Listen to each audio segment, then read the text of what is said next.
matagutlo, matagadlaw. Adunay mga panghitabo dito sa kauluhan.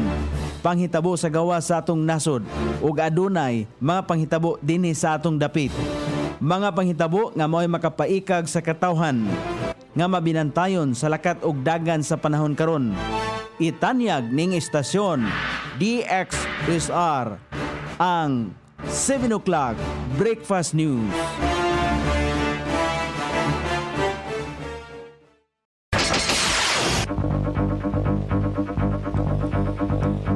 Higala, kumusta? May buntag Iligan, may buntag Mindanao, may buntag Pilipinas. Adlaw Miyerkules, Pizza 20 ni buwan sa Agosto ning tuiga 2025. Sangan sa ato station manager Pastor Ruben Sulapas, kini ang inyong ka-isar Kabisaya Nonay B. Ang muhatod sa hanay sa balita sa alas 7. O karon sa uluhang tudling sa atong mga balita, TV Caravan ipahigayon sa City Public Plaza sa Agosto 29.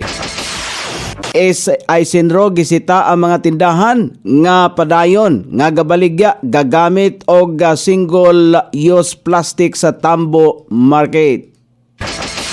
Public hearing sa pagmugna sa CSWD Digital Transformation Ordinance ipahigayon sa kauluhan kuwa. Na-retrieve na ang unang batch sa mga dokumento sa kontrobersyal nga flood control project sa Bulacan. Davao City Mayor Duterte gikwestiyon ang motibo ni Presidente Bongbong Marcos pagbulgar sa flood control anomalies. Senador Villanueva gusto nga silutan sa kamatayon ang mga kontraktor nga nalambigit sa flood control ghost project. Balita sa gawa sa nasod, Nauro andam nga mohatag og golden passport bugti sa 5.9 milyones pesos. Balita sa kinabuhing Kristohanon, mga Kristohanon sa Plateau State, Nigeria, nabalaka sa posibleng pag-atake sa mga rebeldeng grupo. Kini ang uluhang tudling sa atong mga balita nga dalit kanato ning istasyon. DXSR 106.7 sa inyong FM dial. Ang bugtong radyo sa dakbayan siligan nga nagsibya sa balaang kasulatan, pinasubay sa inspired and preserved, not simply dictated King James Version sa Anchor Broadcasting Corporation. O karon sa kompletong detalye, sa ulo kagapong adlaw Agosto 19 ang National Tuberculosis Day. Kini isip pag-ila sa kamahinungdanon sa pag-amping sa baga aron magpabiling himsog. Alayon nini magtanyag ang City Health Office og mga serbisyo alang sa panglawas sama sa libreng screening, konsultasyon, chest x-ray, gene expert o HIV testing. Ipegayon kini sa Agosto 29 sa City Public Plaza alas 9 sa buntag hangtod sa alas 3 sa hapon. Ang sakit sa baga sama sa asthma, chronic obstructive pulmonary disease o kanser sa baga padayon nga nakaapekto sa minilyon ka mga tao o pagpanigarilyo ang nagunang hinungdan sa naasoyng sakit sa baga.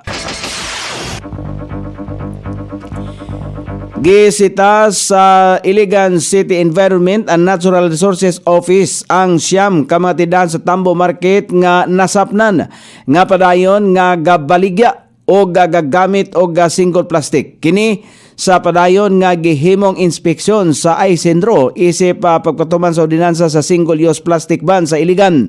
Multahan og 1,000 hangtod sa 5,000 pesos og community service ang wala magsunod sa balaod.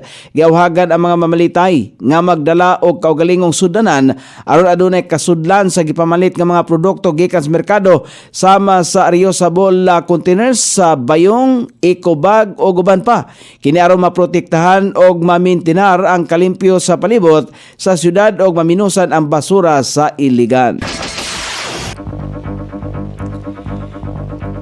Gipahigayon ang public hearing alang sa ordinansa nga gipasar ni Konsehal Tomas Derek Xiao, Committee Chairperson sa Information and Communications Technology ug Social Services bahin sa pagmugna sa CSWD Digital Transformation Ordinance sa Iligan City.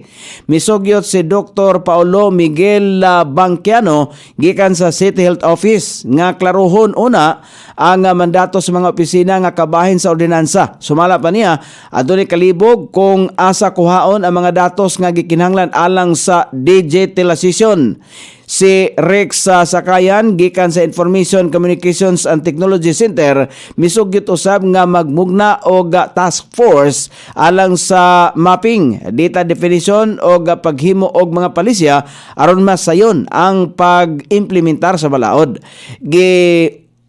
Giuyunan usab nga ilakip isip unang feature sa CSWD Digital Transformation Program ang Citizen Registry aron mahiusa ang mga datos sa senior citizens sa PWDs o solo parents sa Iligan. Gikonsiderar ni Konsehal Xiao ang maong mga sugyot og miingon nga ilakip kini sa ordinansa. Sumala pa ni Xiao nga ang maong ordinansa dili lang mahitungod sa pagpaayo sa mga sistema, mahitungod usab kini sa paghimo og serbisyo sa gobyerno nga mas responsive, accurate ug accessible. O karon sa balita sa kauluhan, na-retrieve na sa Commission on Audit ang unang batch sa dokumento sa kontrobersyal nga flood control project sa Bulacan. Sa usa ka video gipagawa sa kuwa sa mga kawani sa media nga nakuha na sa audit team ang naasoy mga dokumento gikan sa District Engineering Offices sa Department of Public Works and Highways sa Central Luzon. Sumala pa sa komisyon, gilayon nga gipadala ang mga na-recover nga dokumento sa kuwa Central Office alang sa makuting investigasyon. Ang pag-recover usab sa mga dokumento ang subay sa direktiba sa kuwa alang sa paglusad og usa ka fraud audit o pagsusi sa posibleng anomalya sa bilyones pesos nga kantidad sa flood control project nga gipatuman sa DPWH sa lalawigan. Base sa kuwa, ang Central Luzon ang nakakuha og pinakadakong kantidad sa pondo alang sa flood control project nga nakantidad og 98 bilyones pesos, kung diin ang probinsya sa Bulacan ang adunay pinakadakong alokasyon nga pondo sa tibuok rehiyon nga mokabat sa 44 bilyones pesos. Gi-question ni Davao City Acting Mayor Basti Duterte ang motibo ni Presidente Ferdinand Marcos Jr. sa pagbulgar sa isyu mahitungod sa maanumalyang pagtukod og flood control project. Kini luyo sa serye sa congressional inquiry, sugod pa niadtong gibatiko sa Presidente ang mga gipangtukod nga palpak nga mga proyekto sa ikaapat nga State of the Nation Address niadtong katapusan semana sa Hulyo. Giklaro sa Mayor Basti kung seryoso adunay gihuptan nga ebidensya ang presidente, angay sumala pa niyang magpasaka na siya og kaso batok sa mga dagkong kompanya o mga responsibilidad nga nalambigit sa anomalya. Nagtuo ang kanhi presidential son nga murag gipadako lamang sa presidente ang isyu mahitungod sa nasyong anomalya samtang wala siya tukmang aksyon nga gihimo batok nini.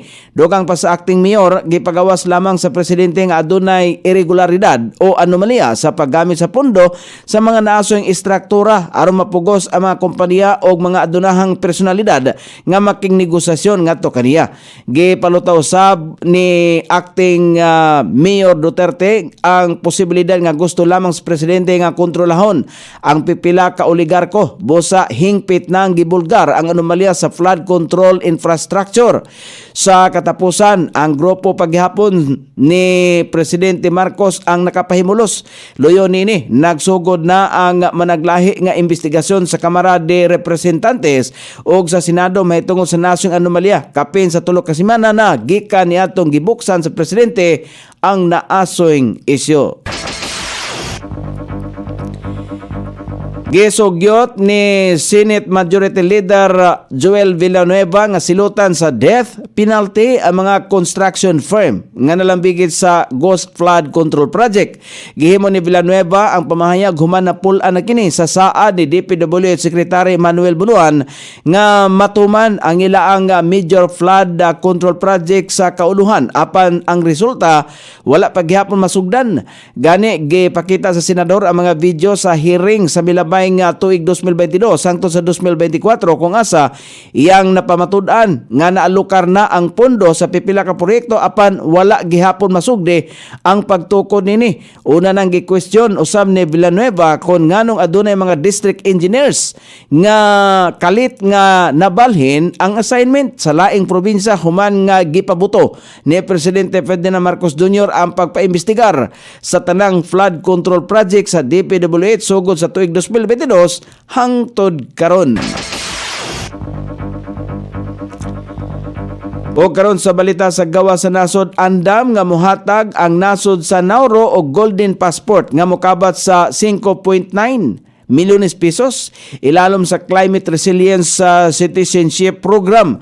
Target sa nasod nga mobaligya og 66 kabuk Golden Passport kinsa man ang mopalit nini. Sa kasamtangan adunay unom ka mga katawan gikan sa Germany ang nipalit sa nasong passport. Gikataho nga ang Nauro passport holders adunay pribilehiyo nga makasuroy sa 80 ka mga kanasuran sa tibok bahin sa kalibutan.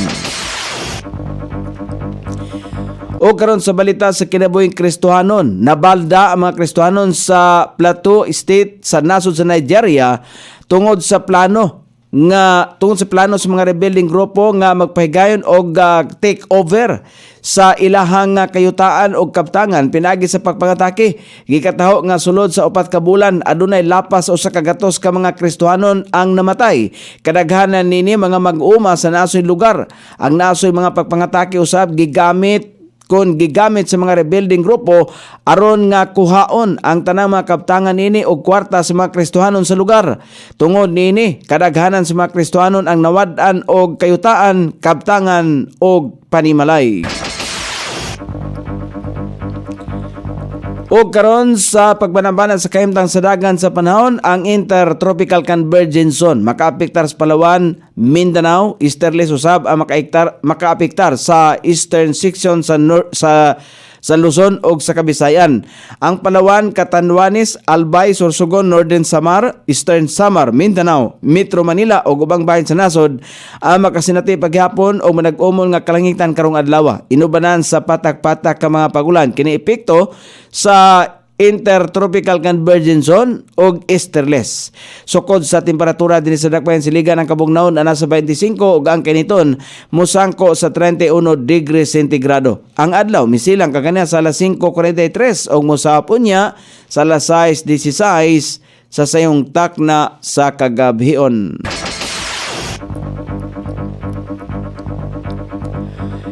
Inyong nabati ang kinatibuk ang hanay sa balita sa alas 7 nga dalit kanato ning istasyon DXSR 106.7 sa inyong FM dial. Ang buktong radyo sa dakbayan siligan nga nagsibiya sa balang kasulatan pinasubay sa inspired and preserved, not simply dictated King James Version sa Anchor Broadcasting Corporation. Sangan sa tigsuat sa atong balitang internasyonal ug sa kinabuhing Kristohanon, Pete Jan sa balita lokal Coney Island sa ato station manager Pastor Ruben Sulapas. Kini ang inyong KSR Kabisaya Nonebi. Magpasalamat ug maingon mayong buntag iligan.